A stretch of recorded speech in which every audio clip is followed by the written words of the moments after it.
You're listening to Online Pet Health Webinar Podcasts with your host, Dr. Megan Kelly. Continuing education for veterinary and rehabilitation therapists. Learn more at onlinepethealthwebinar.com. Hey everyone, this is the Veterinary Rehabilitation Podcast and I'm your host, Dr. Megan Kelly. Today we're going to be talking equine and I'm really excited to have Alberto Rullan from the Equine Performance Center in Florida in the States. He's going to be chatting to us about a rehab center really focusing on performance horses. Welcome, Alberto. Thank you so very much, Megan Kelly. It's an honor to be here with you. Thank you so much and with your listeners. Thank you for taking the time to come and chat to us. Now, Equine is something that we're going to be new to because we are just launching our Equine membership platform. And, you know, I actually was a rider myself. I was a performance rider, but it was a long time ago. So I think I was from about the age of 5 to the age of 23, I competed. So all these things, you know, the more people I'm talking to and reading now and looking into sort of the equine side of the things, it really, really jogs my memory to back when I was competing. And I realized, you know, all the things that probably I was doing wrong.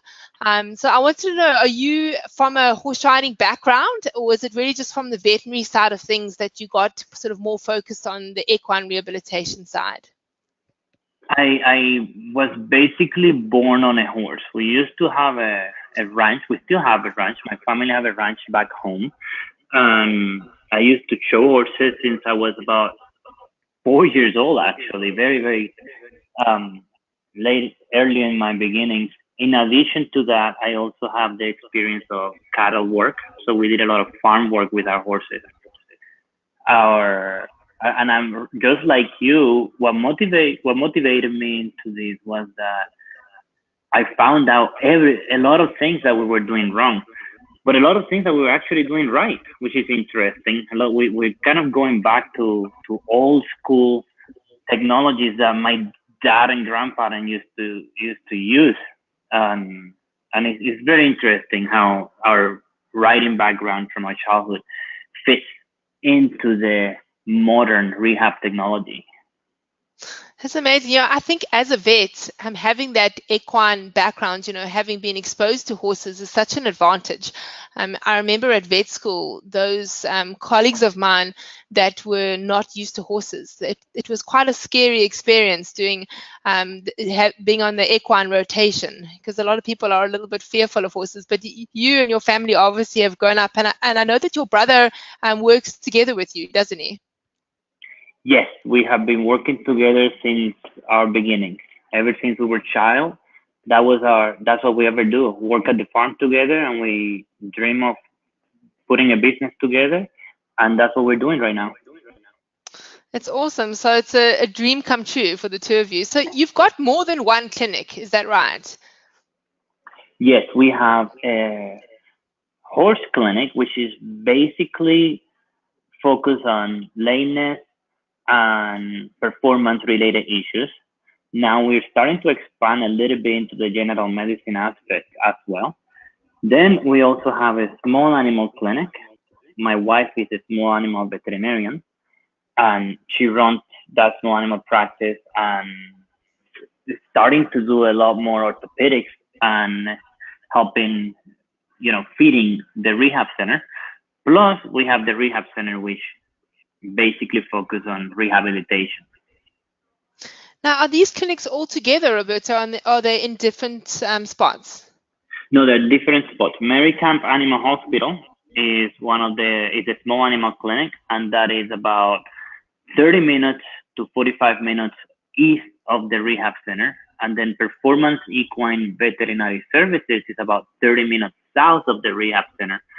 And then Equine Performance Center, which is obviously the rehab center, is in the core heart of Ocala, Florida, which is what we call the horse capital of the world.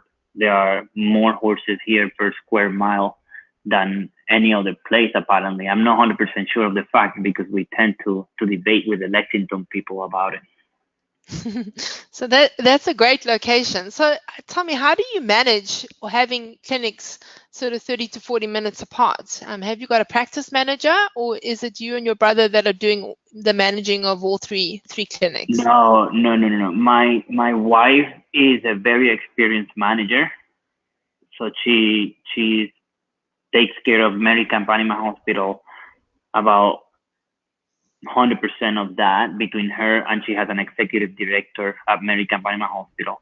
Then Performance Equine Veterinary Services, my brother is the executive director, and he manages that aspect, and I help out. Then at the Rehab Center, Equine Performance Center, I am the executive director. So I wear multiple hats, but I am assisted by other managers.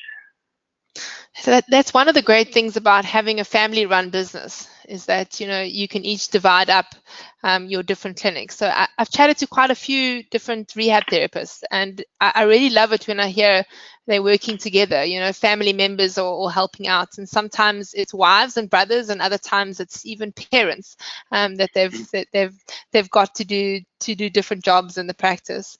So the rehab center, when you mentioned your wife and the small animals, is that a primarily equine, or is it a small animal and equine rehabilitation center? No, the Rehab Center it was purely equine. And then we've been asked by small animal owners, hey, would you be able to help me with our dogs? That's how it started. And especially dogs with back surgeries or dogs that had cruciate repairs or knee problems or any other fracture. And then we said, yeah, sure. We can do laser on them. We can do magna wave on them. We put them in the aqua pacer, just like we put a horse. And we are blessed that we have Dr. Cardona is one of our veterinarians, knows quite a bit about rehabbing both horses and dogs. And we've been able to develop some protocols, and the dog business is starting to grow on inside the equine business. It's a very interesting dynamic because we didn't plan it like that. Yeah, but when there's a need, then they seem to find us, don't they? So tell me that aquapacer, that's obviously for horses, right? So it's a horse underwater treadmill. Yes. Okay, so how do you put a dachshund in that? if you go to, great question, because if you go to our either our Facebook or our webpage and you see our tour video, you will see a basset hound.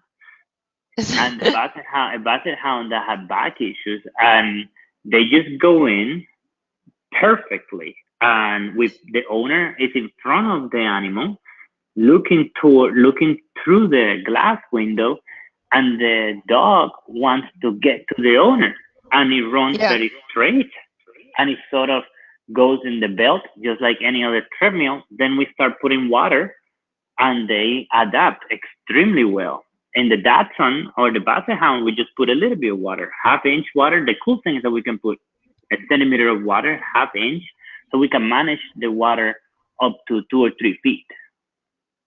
So basically, the Dachshund, we just keep it at 1 inch.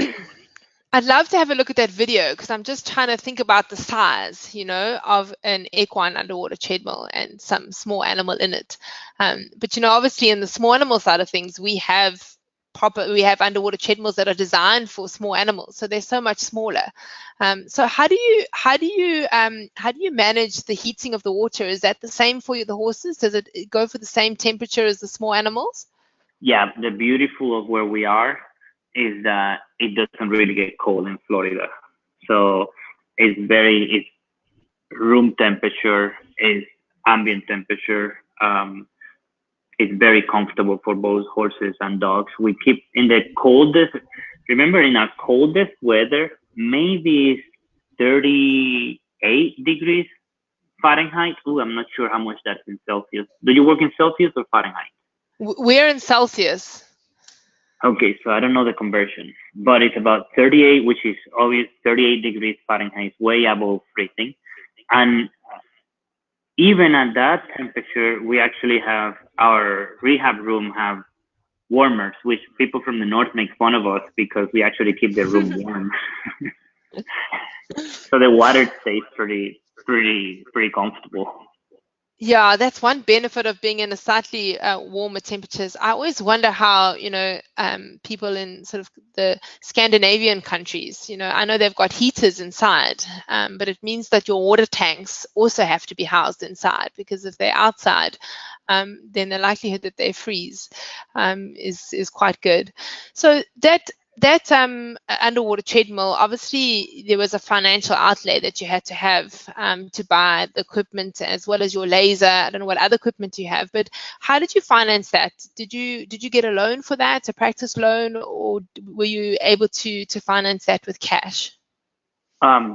Basically, I was very lucky. I found an investor that wanted to invest with me, and it's basically he kind of helped me out on the investing aspect, and we joined forces, and he helped financing all the equipment together.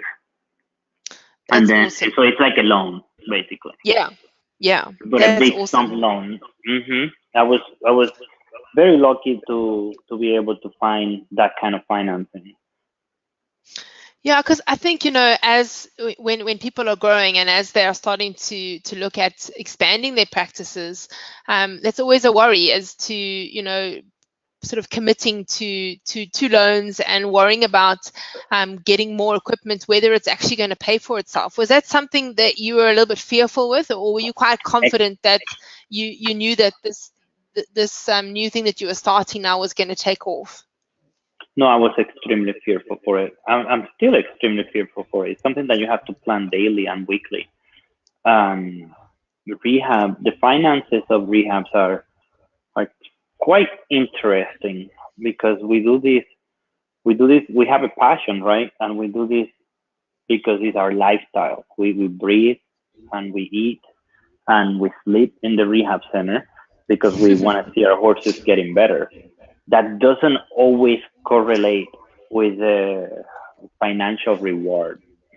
And I think one of the challenges that we are all seeing at least in the United States right now with the rehab facilities is that the investment is extremely high, and the return on investment might not be as high as other businesses. So the investors and the banks kind of look at that negatively because we don't really do it for the money, right? If you're a rehabber, whether you're a veterinarian or a technician, you're not really into this for the money. You're into this because you love the results. You love to see the horses getting better, and you love to see the horses competing on or you love to see if there's a bad horse that you're saving his life. You just love to see the horse eating in the paddock and being happy, and you kind of don't think much about the money. So it's an interesting question because I think it's a gap at this moment, and it's probably going to be a gap for a while until we figure out how we can make it more financially feasible. Does that make sense? Yeah, for sure. I mean, I think, like you say, all of us are in it for the passion that we have, and the result that we get. And when we see that result, it obviously touches us somewhere in our soul and in our hearts, and makes everything that we do worthwhile. And I think most of us, when we start our practices and when we start expanding, money is not really the driving factor. It's helping more animals and getting more members of the team so that we can have better outcomes and all those things. But money obviously does come into it at some stage. And in order to be able to provide the services that we do, we need to be able to buy equipment. And it's generally expensive, unfortunately. So I think you're right. And I think, one of our biggest problems, and if I look at it in comparison to veterinary clinics, is the time factor. So what we do takes up a lot of time.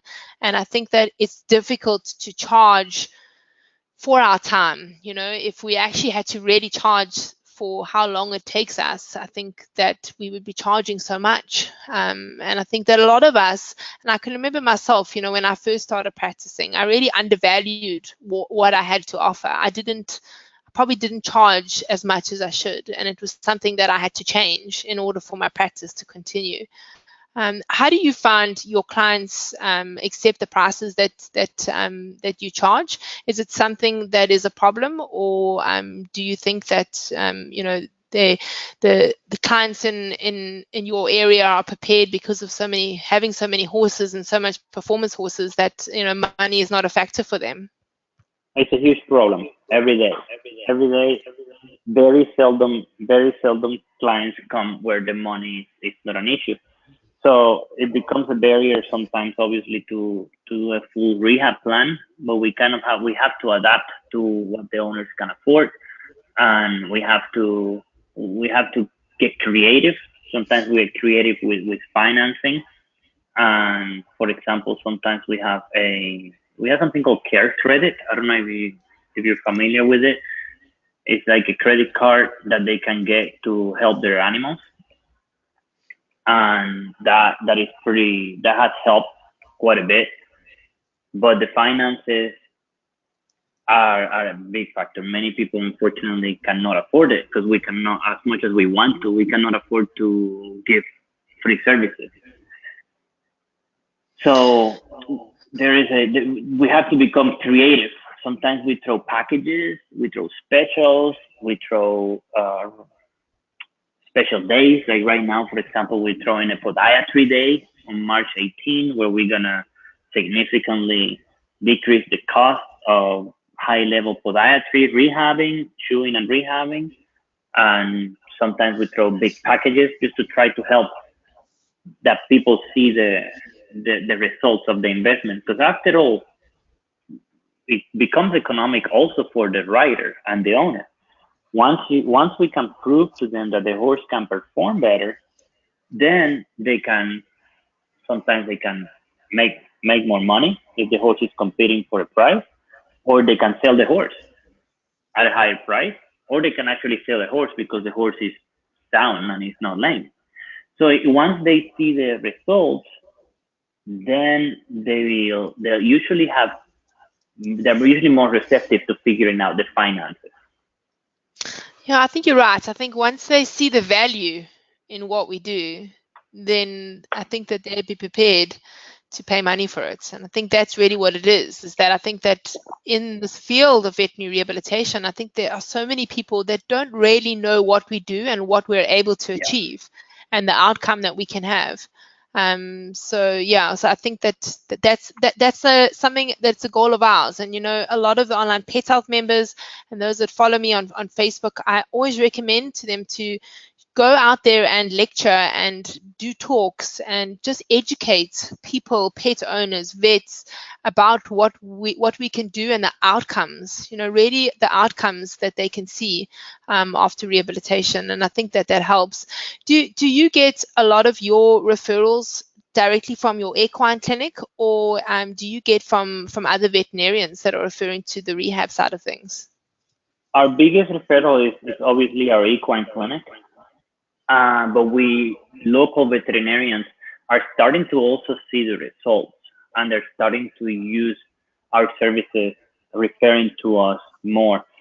One of the biggest barriers that we have found, and this is kind of shocking for me, is that even very well-known equine veterinarians don't really believe on rehab. But that's not because they have a reason for not believing on it, and it's because they haven't seen results in the past.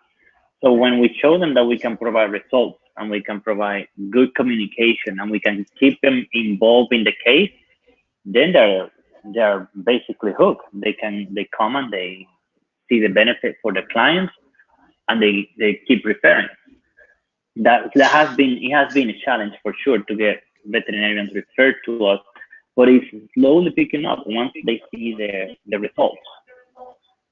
Yeah, and I think this is something that we see worldwide, Alberto. I mean, just chatting to lots of veterinary rehab therapists, is that once people in the area realize what that rehab therapist is capable, and they see cases and they see the outcomes, then they start to refer. But it's a challenge, I think, for everyone, trying to get that initial connection and that communication.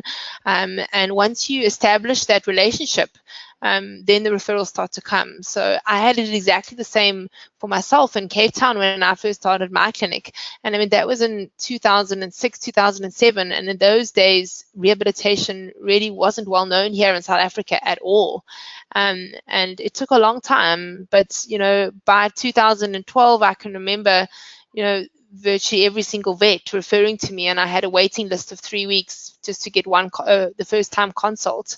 So it takes time, and it also takes lots of work, and that's the problem, is that we have to find the time to treat the patients, run the business, as well as doing all the education and you know, building up these relationships and educating everyone around us about what we're able to do. Absolutely. That is exactly right. That I love that you say, Megan, those dates from 2006 to 2012. I think the rule of thumb is probably around 4 to 5 years before you start seeing some good things happening. And the important thing is to keep the staff within the same mentality, because sometimes they can get a little bit exasperated, or they can get a little bit how do I call it, maybe a little bit downtone about it, you know. So it's important to tell the staff, hey, let's get out there, let's provide a superb customer service with every one of our patients, because every one of our patients is going to be a future referral. Yeah, that's right. You know, I think getting a team on board, and you know, everyone, and generally everyone that is working at the rehab clinic has the same passion. But yeah, like you say, sometimes morale can be quite low, especially when things are quiet. But if everyone works together, and you know, the kind of things that I often recommend is to go to shows, so go to horse shows, go to dog shows. Put up a stand, spread the word, and get the whole team invited. You know, all of them must get involved, and wear shirts so everyone can see that you're all together, and get everyone to help promote. And you know, I think in the initial stages of rehab practices, you know, if I look back at the way things work for me, initially referral and word of mouth was my prime source of new clients. And as that relationship then expanded with the vets around me, I started to get more referrals, and still got word of mouth, but I had a combination. But in the beginning, it's really just word of mouth. And I think you're so right that you know, you got to get the team involved and make sure that they are making sure that every client and every patient gets first-class treatment, so that you get those referrals in. That's right. So I wanted to ask you now, Alberto, do you have you know, the chance to go to conferences and you know, to keep up to date with, because you know, the field of veterinary rehabilitation is growing so quickly. There are so many things that are changing, so many new things happening. It's something that, you know, we need to keep up to date with. So are you able to, in managing the clinics and everything that you're doing, able to travel to go to conferences and update your knowledge?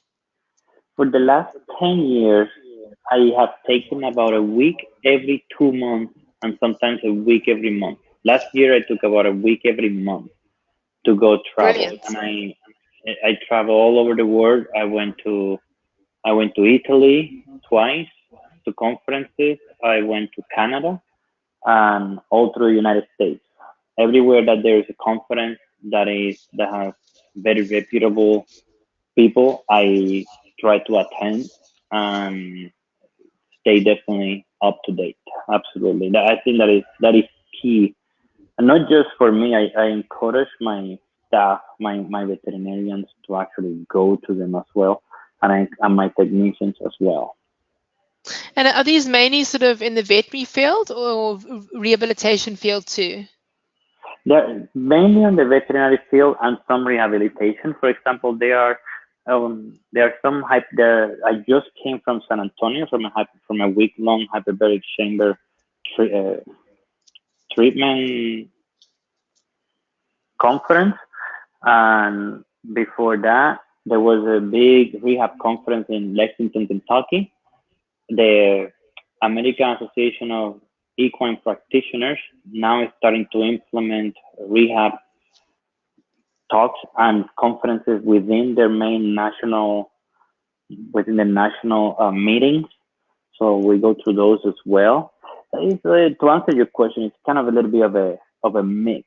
We also belong to ISOP. I don't know if you're familiar with the International Society of Equine Locomotor Pathology.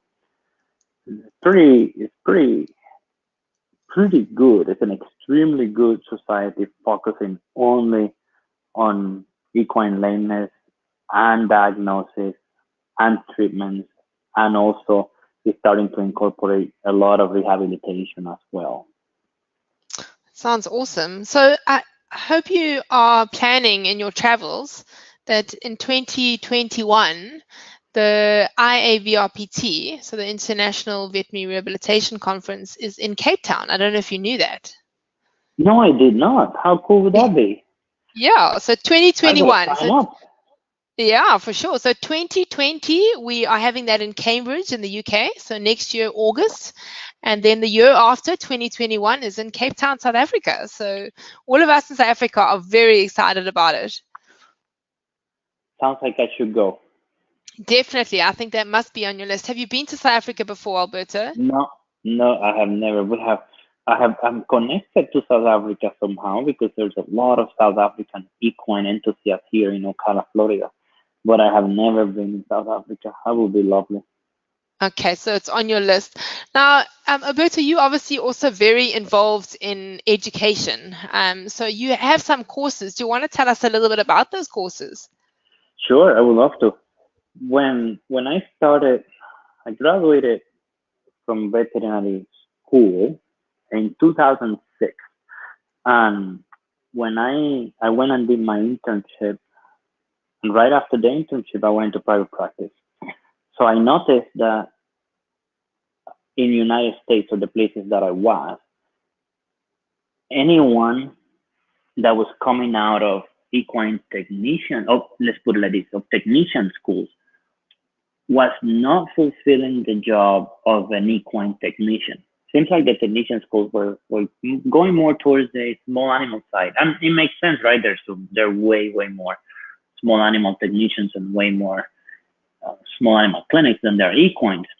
So I noticed that most of the equine technicians and equine assistants of the really good ones, were actually groomed from the racetrack.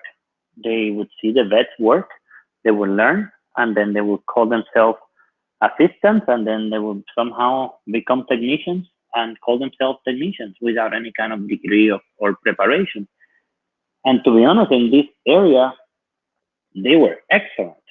And they were great at managing the horses, dealing with the horses, taking radiographs, preparing for scopes, helping with the rehabilitation, because they have seen so many horses and they have seen so many lame horses that they just were fantastic. So a lot of people were coming to me asking for advice on how to help them become a technician.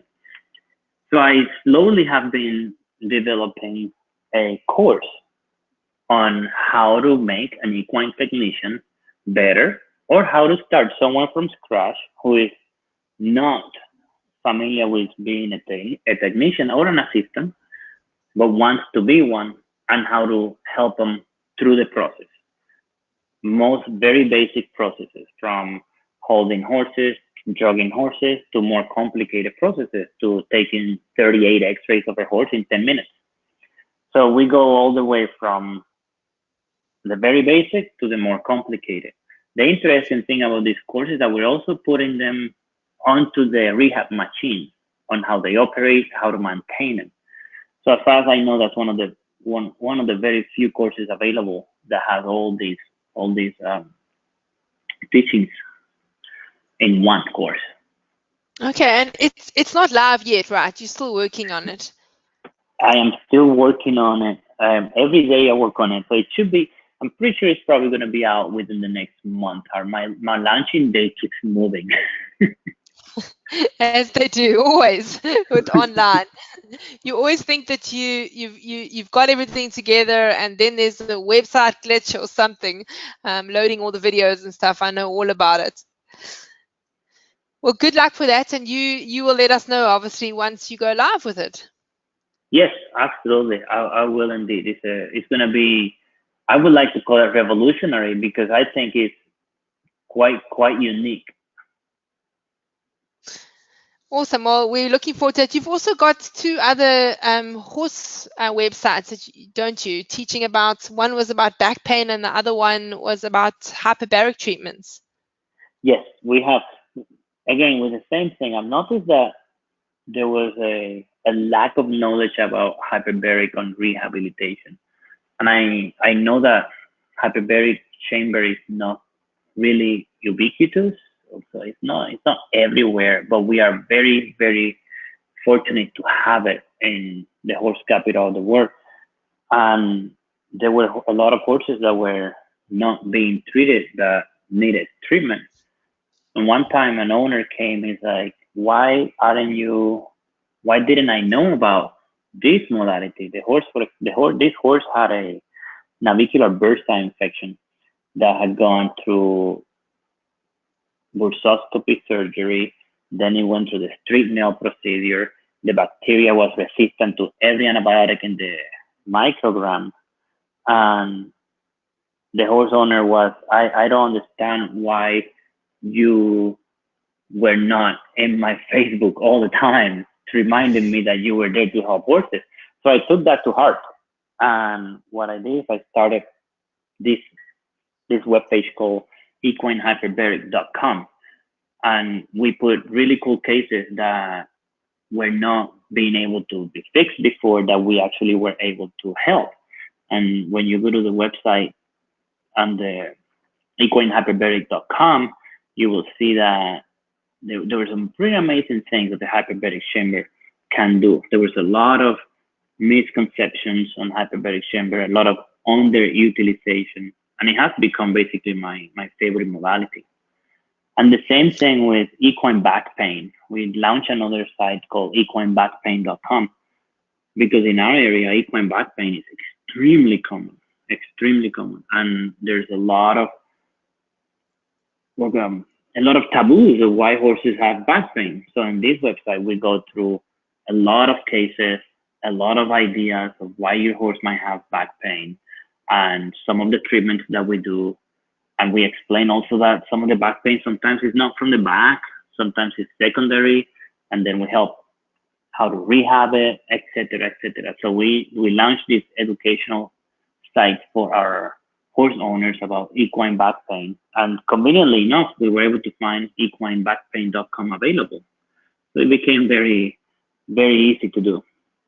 Yeah, that's a great URL to have. For those of you that are interested in looking up and reading those case studies, I will put those links in the podcast notes.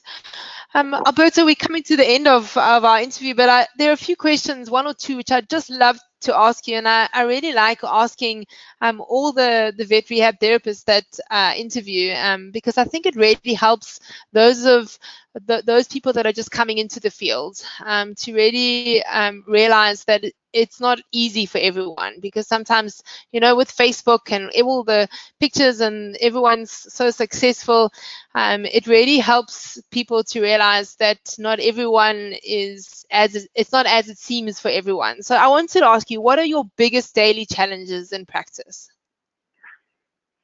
Well, the biggest daily challenge is definitely the economics and making it work for everybody, because I came from a background of not having a veterinarian in my farm and not being able to afford one. So for me, it becomes a little bit more personal to have to actually put a price on the services. So that's a huge challenge. Another big challenge that I have is that rehab takes time. A lot of our horse owners want their horses rehab in a week, 2 weeks, 3 weeks. And I don't think we can make a significant difference until 2 or 3 months. At 3 months is when we start actually seeing good changes. So that's another challenge. And of course, if you're looking to get into the business of rehabbing, the staffing is always a big issue. Picking up the right people who have the same passion as you do. I think those are the three big challenges. Once you the cases are usually not a huge challenge, because that's a kind of it's what we do, right? That we know what we have to do to get the horses better, and no matter how difficult the case is, we usually have some sort of idea. Which is interesting because everybody thinks that the cases are going to be the biggest challenge, but in reality, they're not. Yeah, if I think back for myself too, the cases, that definitely wasn't. It's all the other things that you're talking about. It's staff and, people not wanting to pay, and debtors and paying bills and all those kind of things. And I think what I'd love to just let all the listeners know is that it's not plain sailing for anybody, and this is just part of owning a vet rehab practice. And we just got to remember, why we're in it and why we do what we do. And it's for those cases where we get those wonderful outcomes, and that dog that couldn't walk, that the next week is walking. So that's why we do it. If you could give advice to anybody who was coming into the field, what would be the one thing that you would want to say to them? My advice would be relentless. Be relentless. Like if you really want to do it, you have to be relentless. You have to keep pushing, and get up every morning, go to bed every afternoon, or every evening, just thinking that you are going to do it, that you're going to push through, and that you're going to have a successful rehab center or a successful practice. That would be my biggest advice, because I think that that's what's lacking the most in the industry, being relentless. I feel people sometimes give up a little bit too soon, or they are down a bit too soon.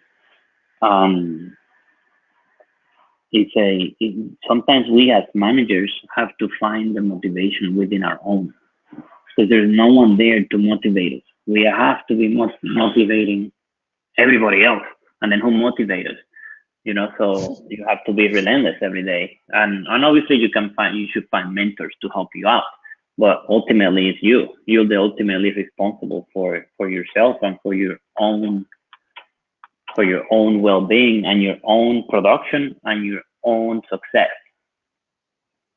Yeah, I think that's really great advice, Alberto. And I love the suggestion of a mentor, because I think, if I look at my members, there's so many vet rehab therapists all around the world that just push on by themselves, and they think that they have to do it by themselves, and they don't. There are people out there that can give you advice, and all you need to do is ask. You just need to ask for the advice. And just like to say to everyone that's listening that my email address is available anytime. You can email me at meg@onlinepethealth.com, and I'll reply to every single person who sends me an email. If is anything you're struggling with, I will do my best to help you. But find mentors in the field. Find people that are in the country where you live, that are successful. They've got bigger practices. Go spend some time with them, connect with them, and learn from them, because you don't have to do it on your own.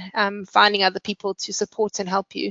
Did you have a mentor specifically, Alberto, that helped you?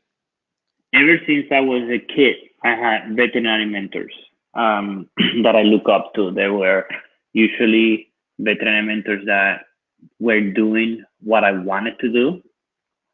Then after I became a veterinarian, I continue mentorship. And sometimes one of my mentors was the same since I was a veterinary student, actually since I was in high school until now. And I have more mentors that have other bigger businesses that are not necessarily related to the veterinary field. And then I meet with them on a regular basis to figure out business aspects. Then I have on top of that, we actually have a consulting company that is a veterinary consulting company. So I have about 3 core mentors that I consult pretty much on a weekly basis. Yeah. So, and are you mentoring other people? So, do you have people that you help? Absolutely, absolutely. We today, for example, we have veterinarians. One that is here visiting us from Egypt. I have one that's visiting us from Colombia. I have 2 veterinary technicians that are doing their internship with us, and I work as mentor for all of them. And of course, I like to mentor all my staff as well. Yeah, that's what I love about the vet rehab community, that everyone just reaches out and helps one another. And, it doesn't, a mentor, like Alberto says, doesn't have to be somebody in the vet rehab community. So for me, my husband was a very big business mentor for me, and really helped me in my business. And, I can remember the times when I was struggling with things here, because, as a vet, we're not taught about cash flow and we get taught such basic business skills, and because that's not what we're in it for, we're not in it to make the money, we're just in it to treat the patients. And so that's what we do, and we're very good at that, but we often are not so good with the business side of things, and it's something that we have to develop and learn. And you find somebody that you resonate with and you work well with, and they'll be able to support you and help you.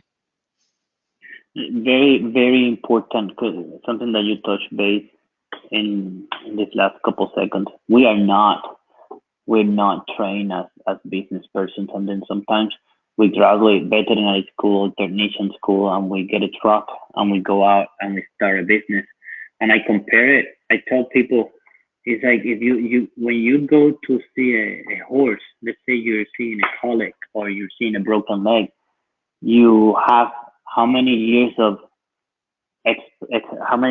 experience. You went in the United States, it's about 9 years of college, then vet school, then internship, to be able to see that patient with a colic or that patient with a broken tendon or a broken leg. And then all of a sudden we go out and we put a practice which is our livelihood with no experience at all and no training whatsoever. I think that's even worse than doing colic surgery without experience. Yeah, you're playing with your family, right? You're with your family. It's a massive challenge for a lot of people, and I think also, Alberto, if I think about me in the early days, I used to just hide my head in the sand about a lot of things. I'll just be like, well, I've just got more important things to deal with, like doing acupuncture on this paralyzed dog, or my patients were always more important than looking at the numbers and trying to work out, how I'm going to find the money to pay my staff and all those things. I used to when you don't know something, you sometimes just avoid it. And it's something, that I want to say to all of you guys, you can't. You really, really, really can't. If you're going to succeed in vet rehab practice, you've got to learn the business skills. You've got to find mentors to help you. And that's where Online Pet Health, we really, this year, one of my goals this year is to help veterinary rehab therapists with their business skills. So we have a lot of training and learning. So guys, have a look on Facebook. You'll see some posts. We've got some free webinars for business skills, and we're really trying to promote and educate people on how to have successful practices. That's amazing, Megan. I really would like to connect with you on that, because if I had someone like you with all these experiences and all this information about 10 years ago, I promise you, I'll be in a whole different situation. And you hear that all the time, right? You hear that all the time. If I had this information 10 years ago, but now there's so much information available, and with your podcast and with your website, you're making it available to so many people. I really would like to be part of it. Really help you out and really help a lot of people out, because it's definitely my passion. Thanks, Alberto. I'm going to definitely call you on that one. That'll be great. Absolutely. Alberto, thank you so much for your time. It's been so lovely to talk to you. I think like maybe about 20 minutes ago, I said interview is nearly over, but I think you and I could talk forever. But we'd definitely like to have you on the podcast again, because I think I hardly touched on any of the things. There were a number of things that I still wanted to chat to you about. So thank you so much for your time. I really, really appreciate it. Thank you very much. It was an honor, Megan. Chat soon, Alberto. Bye-bye. Bye-bye. For more information on continuing education opportunities for veterinary rehabilitation therapists, please go to www.onlinepethealthwebinar.com. Thanks for listening, and don't forget to subscribe to my podcast so you don't miss out. I'm Dr. Megan Kelly on the Veterinary Rehabilitation Podcast. Bye for now.